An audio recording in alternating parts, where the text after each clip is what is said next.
Hi everyone, welcome to the lecture series on machine learning from ek.ai. In this lecture, we will look into SVM. I'm Dr. Amrith Krishna, your lecturer for the series.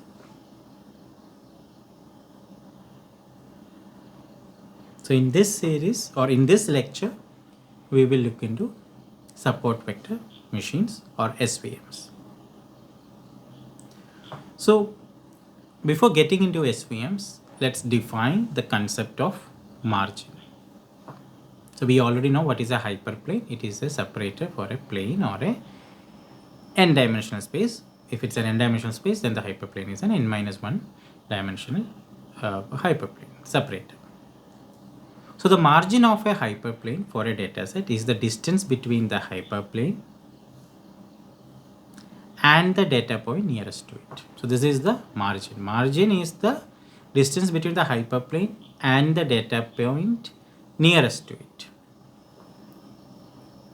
So the hyperplane is the separator for a linear classifier, and the margin is the distance of that hyperplane with the data point nearest to it.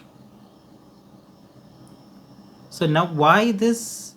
So you can see here, this is the line, and you can see that the closest data point is a positive data point.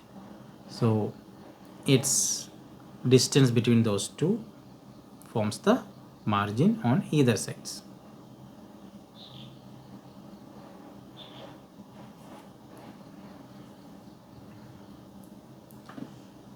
So based on what we just discussed on margin, if we have to make a choice between two separators, that is classifiers H1 and H2, which you can see here, which one would be the one that we choose? So the question is that you can see there are two margins, or there are, you can see two separators H1 and H2 with different margins. The question is that which one would you choose, or which one do you think would be better off? So I would say H2 would be better, as there is more space on both sides of the classifier. So I am simply selecting H2 because I think that there is more space on both sides of the classifier in terms of the margin. So I think this is a better separator.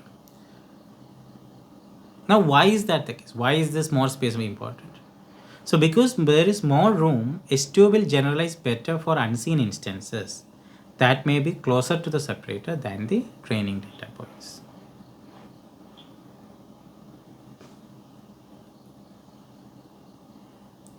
A new example, not from the training set, might be misclassified if the margin is smaller.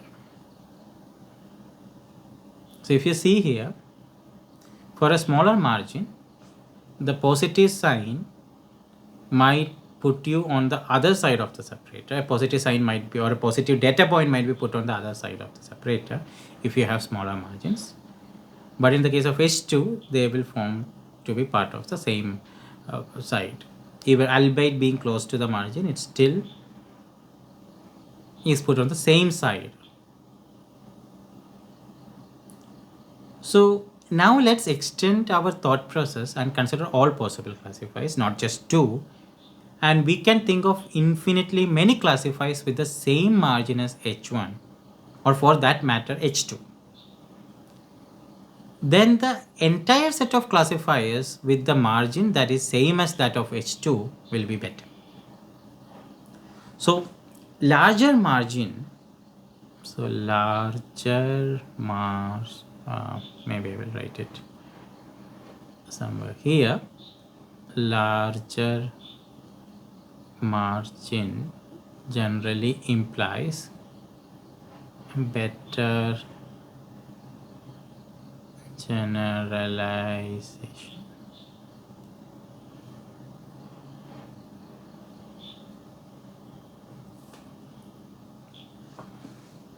So in learning, we need better generalization, and we have seen that larger margin leads to better generalization.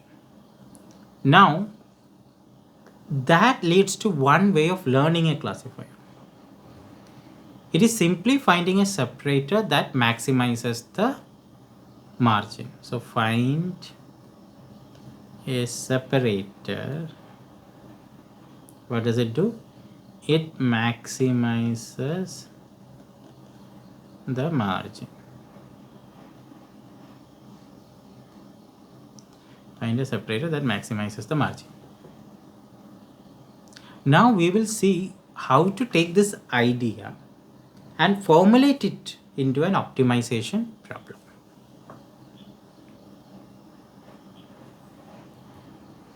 Let's look at the geometry of a linear classifier. We have a data set of positive and negative data points. We have a line that separates two classes. You can see the blue line.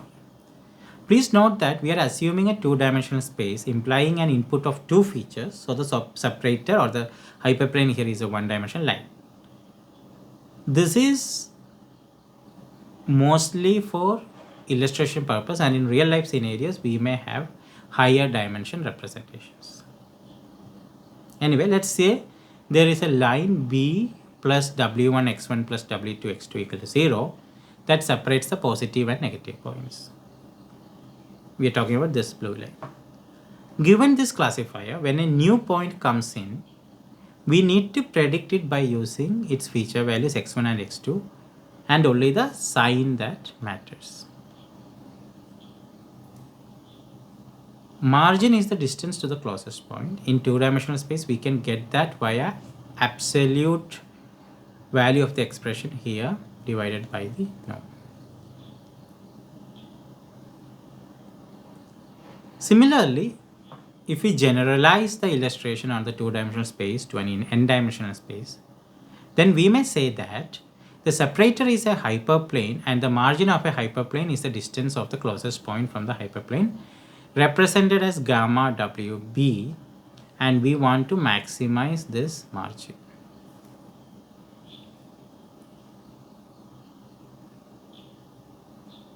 Remember, we only care about the sign and not the magnitude. So what would happen if we simply divide the numerator and denominators by a constant c? So you can see that I am just dividing everything by a constant c. Now, would that change the hyperplane if all we care is about the sign? They represent different numbers though, but they represent the same hyperplane. So this is very important. So mathematically, they might represent different numbers, but they all represent the same hyperplane, irrespective of the constant that comes up for the scaling. So now that leads to some complexity, as there can be different set of numbers that represent the same hyperplane, including the target one. So instead of letting the system choose the value, which may lead to more complexity, it might be ideal for us to choose the value. So we are basically trying to reduce the complexity by saying that we don't want so much variation. Instead, we want to take control of that constant, because even though the numbers may change, if they all represent the same hyperplane, we don't want to bring in that variations or that diverse. We don't want to bring more complexity to, or more number of possible hypotheses. More number of hypotheses to search for. In fact, we may use it to our advantage. So instead of letting the system choose the value, it may be ideal for us to choose, and it can be used to our advantage. So this observation equips us to scale the weights to make the optimization easier. The scaling may change the numbers, but wouldn't change the hyperplane. So what will be a good choice of the constant c? So I would say we can scale the c so that the numerator is 1 for points that define the margin. The margin then just becomes 1 divided by the norm of the weights. So by careful choosing of this C, we can finally arrive at such a way that the margin just becomes 1 divided by the norm of the weights, because the numerator is 1 for points that defines the margin. Yeah. So this is by design, this is not by accident. So the learning problem can be written as follows. We have to minimize the weight vector W, where it is half W transpose W. Minimizing this expression gives us the maximum of 1 over the norm of W. The constraint says that the condition is true for every example, specifically for examples closest to the separator. This is called as the hard support vector machine. And we will look at how to solve this optimization problem later. But before that, there is naturally a question that what if the data itself is not separate?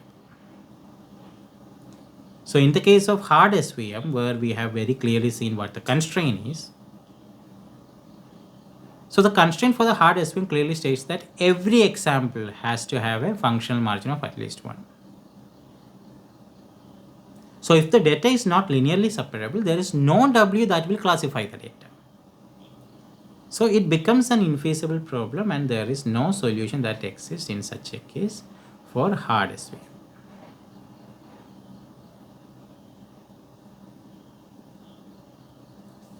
But in real world, the data can be non-separable.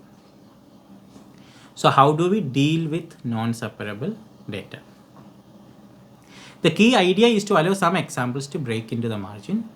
For instance, if we look at the data plotted here, there is a positive data which is quite far off from the rest, and there is a negative data which is clearly on the wrong side of things. Now imagine those 2 points does not exist. So if we ignore them, then a separator exists, right?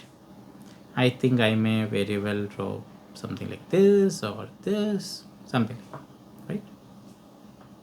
There can be any. So if we ignore them. And now, how do we formulate that in an optimization problem?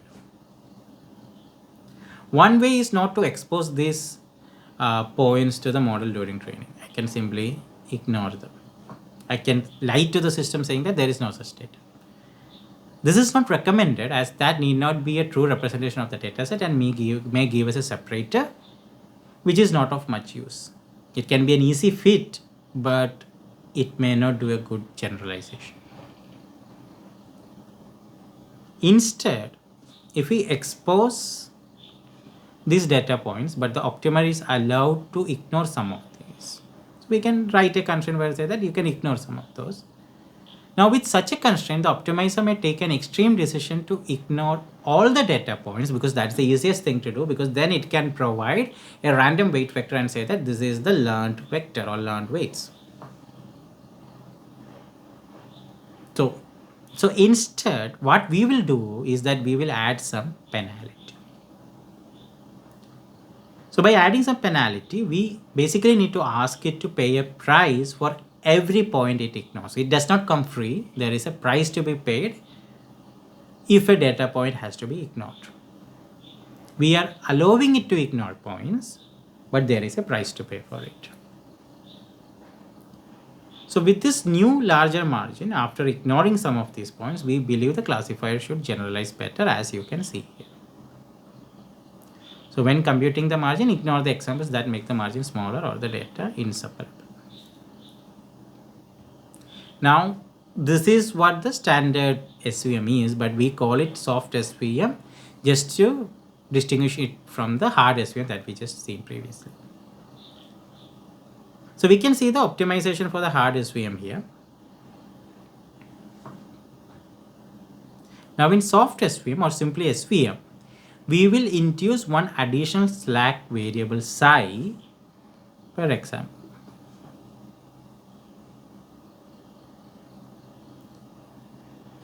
So it is a positive example, and instead of yi w transpose xi to be greater than 1 in hard SVM, we ask it to be greater than 1 minus psi.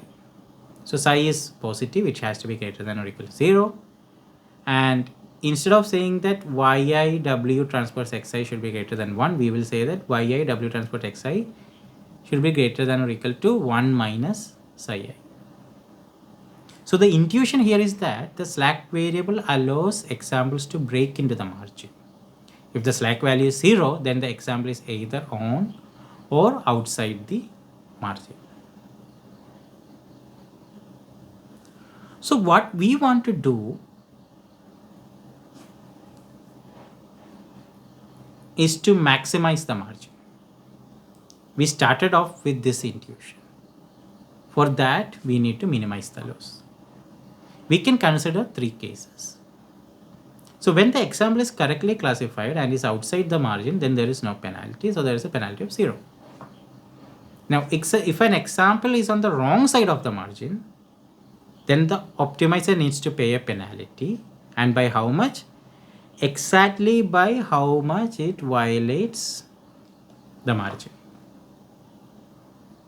Now comes the interesting case, or the third case, where even if some data point is correctly classified, but it is within the margin and it's not outside the margin, then there exists still a penalty. So you might say that they might have the same expression, so it's very easy for us to formulate the loss, but functionally they have 2 different functions, right? And that is being represented by the magnitude or the closeness, which translates the penalty. But they still have 2 different interpretations. One is talking about incorrect classification, another is a penalty for being within the margin.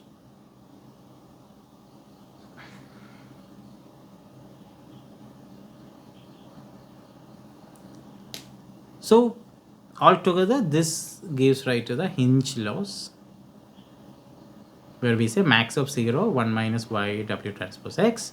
So if it is correct, then it is 0, then we will select that. But if it is incorrect, then this 1 minus y w transpose x will be greater than 0, and that will be chosen, and then that penalty will be updated. And that concludes our classifier series. Now what remains? So SVM is complete. Now what remains is probably unsupervised classification tasks and some other selected topics, which we will cover in the coming week. Thanks a lot for your patience. We will meet in the next lecture. Thank you.